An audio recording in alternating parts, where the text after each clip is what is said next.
Nagsimula na ang unang araw ng kampanya para sa posisyon sa barangay at sangguniang kabataan. At ito ang hudyat ng panunuyo sa mga botante ng mga kandidato. Isa si Dr. Jeje Bernal sa 5 kandidato pagkakapitan sa Barangay Rosario at nitong Huwebes ay nagpakilala siya at ang kanyang mga kasamang kandidato pagkakagawad sa ilalim ng grupong Giting ng Rosario sa mga residente sa nasabing barangay.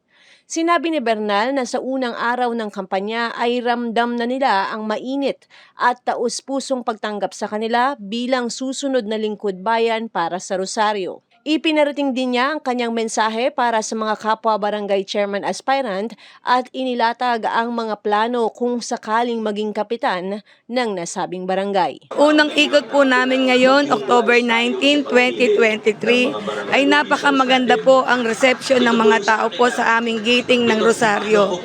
Lahat po sila ay excited po kaming makita kasi matagal din po kaming tumigil dahil po sa maraming restriction ng ating COMELEC. So nung lumabas po kami, talagang tuwan-tuwa silang makita kami. Naglalabasan po sila para makaugnayan kami. Lahat po sila, pag inabot mo ang kamay mo, inaabot ang kamay mo rin pabalik. Pag inakap mo sila, aakap sila ng mahigpit sa iyo. Nakakatuwa po ang aming mga taga-barangay na talagang nakikita ko po na sobra-sobra ang suporta po sa amin ng Giting ng Rosario. Hanggang kanina po, mula Purok 1 hanggang 3, yan po ang una namin pinuntahan. Napakaganda po ng mga pagbibigay sa amin at pag sinukongratulate na po kami. Sana po, dire-diretso po yon. Sana po hanggang dulo ay makuha ko po yung congratulations ng mga tao. Dapat pong piliin si Dr. Jeje. Unang-una po, ako po ay wala ng ambisyon. Kasi po, nakuha ko na po ang aking ambisyon. Ako po ay nakatapos na pag-aaral. Ang aking mga anak ay nakatapos na rin. Kami po ay may konting pinagkakabuhayan, financially stable na po. At gayon po, mission po ang gusto ko pong ibigay sa aking Barangay Rosario. Kung di nyo po maitatanong, ako po ay mula sa aking lolo, lola, kanununuan, ang aking pong asawa, ako, ang aking ina, ang aking ama, ang ina po ng aking asawa at ama ng aking asawa ay dito po pinanganak sa aming Barangay Rosario. Kaya po, hindi po ako magwawalang bahala na makikita ko po ang aming barangay na may mga kakulangan. Kaya po ako nandito, gusto ko pong maibigay ang 100% kong pong serbisyo sa aking barangay. Sa akin po, kasi hindi po kami na-interview after COC, kaya po akala po ng iba hindi kami tatakbo. Kaya gusto ko pong yung huli nilang tanong na ano po ang masasabi nyo sa inyong mga kalaban.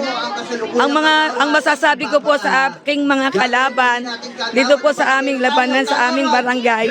Good luck po sa aming lahat at may the best woman win. Ang gusto ko pong iparating sa aking mga kabarangay na taga Rosario, sana po paniwalaan niyo po kami, paniwalaan niyo po ang aming mga sinasabi dahil ito po ay bukal sa aming puso at ito po ay pinag-isipan at ang paglilingkod po namin ay gagamitin ko po ang malawak kong pag-iisip at ang aking pong puso para po sa aking mga kabarangay na taga Rosario. Kasama sa pag-iikot at sa caucus ang kalyadong mga kabataan para sa SK.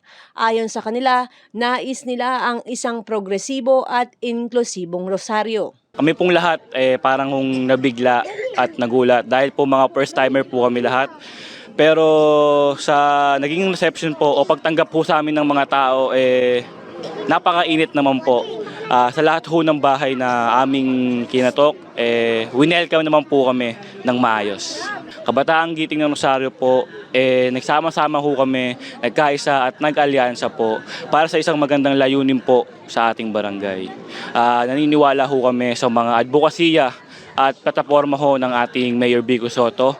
Kaya nais po naming isunod ang paggogobyerno ho ng Barangay Rosario sa ating LGU dahil kitang-kita po natin kung gaano kaaktibo at progresibo at inklusibo po ang lungsod ng Pasig ngayon.